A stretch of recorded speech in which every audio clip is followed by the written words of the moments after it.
Late last year when Klein gave us the original Fastbit Tru-Grip screwdriver, it really became one of my favorite screwdrivers right off the bat. But I always wanted to know if they could make a ratcheting version of it. Well, today we're going to go ahead and find out if they can. So let's get into that on Tinker with Tools.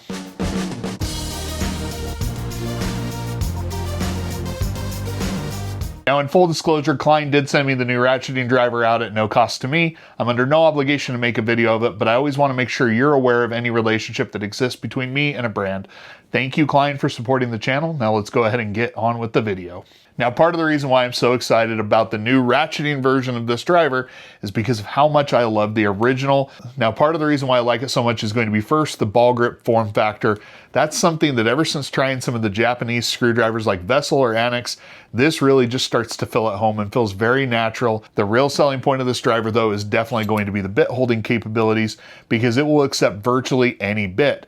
Out of the box, it's going to come with this longer double-sided Phillips and flathead screwdriver, kind of giving you the basics right out of the gate, but you're going to be able to put virtually any bit into this collet, and once it is in there, it's going to be held super securely.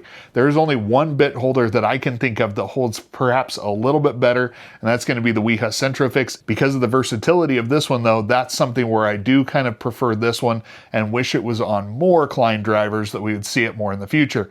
Now, to release it, it's super easy. You just pull back on the little gray part there, and out comes the bit. But like I said, you can try this with a variety of different bits, and really a lot of different stuff is going to be able to fit down in there and will be held securely.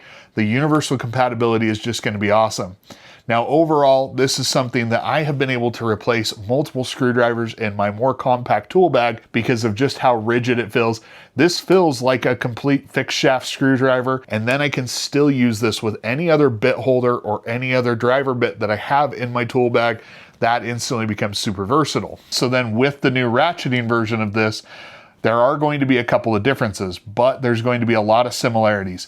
You're still getting the same two-sided standard bit that's included and kind of that universal bit capacity where it's quick insert, easy out. You are going to notice that there is a little bit of difference in the color of the plastic. This screwdriver is actually manufactured in Taiwan, whereas the original was made in Japan, so there is going to be some manufacturing differences there. This yellow is going to be more similar to what you're used to seeing on other Klein drivers, whether they be ratcheting or non-ratcheting screwdrivers.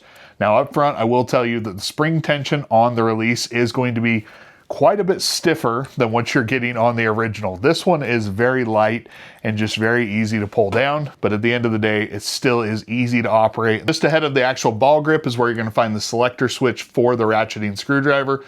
When it's in its neutral or center position, it is going to be fixed, and there is relatively little play in it. It's not going to be exactly like a fixed blade screwdriver, but it is within what I'd consider a reasonable amount of kind of slop in terms of what you have in that neutral position. And compared to some other Klein ratcheting drivers, I would say it's even superior than some of those. Now, the difference from a lot of Klein's ratcheting screwdrivers is you are going to rotate the selector switch in the direction you're going to be rotating the screw.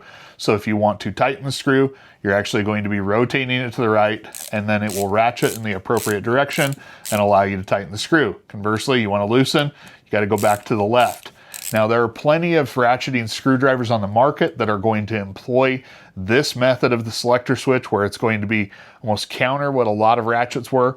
But I do know that for some people, this feels backwards. The more you use this, the more natural it's going to feel. When it comes to the ratcheting mechanism, that's where I think this maybe falls a little bit short of what my high expectations were.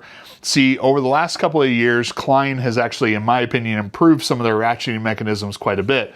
When I did that last ratcheting screwdriver video, I had this 15-in-1 or the 13-in-1 ratcheting screwdriver, and they are definitely an improvement from where Klein had been with some of the old 11-in-1 ratcheting mechanisms that are really heavy. This one's noticeably heavier than this one with the various bit styles, but overall these were a step in the right direction. But then when you got to kind of this generation, I guess I'll call it, or this style, this is going to be the Impact 11-in-1 ratcheting. The ratcheting mechanism on here is just buttery smooth, so smooth, super low back drag. That's how I prefer a ratcheting screwdriver to work, and this one really just delivered. This one is going to be a little bit stiffer in my opinion. It's definitely a lower tooth count.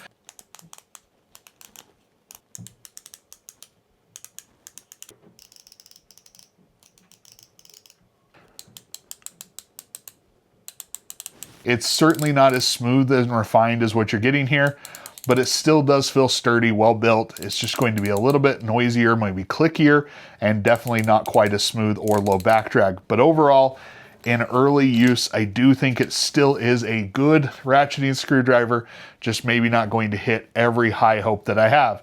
Now, things that I like about it so far, compared to the original, I still think that this is going to be the best bit holding mechanism that you're going to get on a Klein driver, and one of, if not the best, that you're going to find on any screwdriver out there.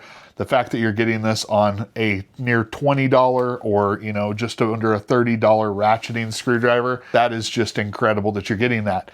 Second thing is going to be the universal capability. So in addition to it just being an awesome bit holding capability, you're now going to be able to use it with pretty much anything in your bag to be able to do that. Now that goes for also stuff like weird JIS bits or things that I have, different bit holding attachments that I have on other drivers. I'm going to then be able to use them with this, and that really takes this, makes it one of the more versatile tools that I have. I think the ergonomics are great. That's something I'm excited about using. The ability to kind of hold the ball grip into your palm and then have the ability when you're on a smaller fastener that doesn't have as enough to maybe trip the back drag, you can still rotate the screwdriver this way and just be able to kind of finely control that. Really, this is going to get put into one of my tool bags. I will likely purchase another because that is my hope for this one, is just how good I think it can be. But I do think that there is some comparison that needs to be done to other ratcheting screwdrivers to see how it stacks up. I have acquired a few more over the last few years, and I think next week we are going to go through and talk about how this compares to some of the others that I've purchased and compare it against kind of the cream of the crop for that original ratcheting screwdriver video and see how it stacks up. So got about a week until I would need to film that video. If you have one that you think I need to try, go ahead and put it in the comments down below. Let me know which ones I need to check out. More than likely, I've got most of the suggestions, but if there's a new one out there that I can acquire before then, I'll make sure to include it in the video. If you like this screwdriver, if you tried it, or if you plan to purchase it, let me know in the comments down below. And then if you like this video, go ahead and hit that like button. If you haven't already, please consider subscribing. Make sure to turn on notifications so you get notified when I put out new videos. And until next time, I'll catch you on Tinker with Tools.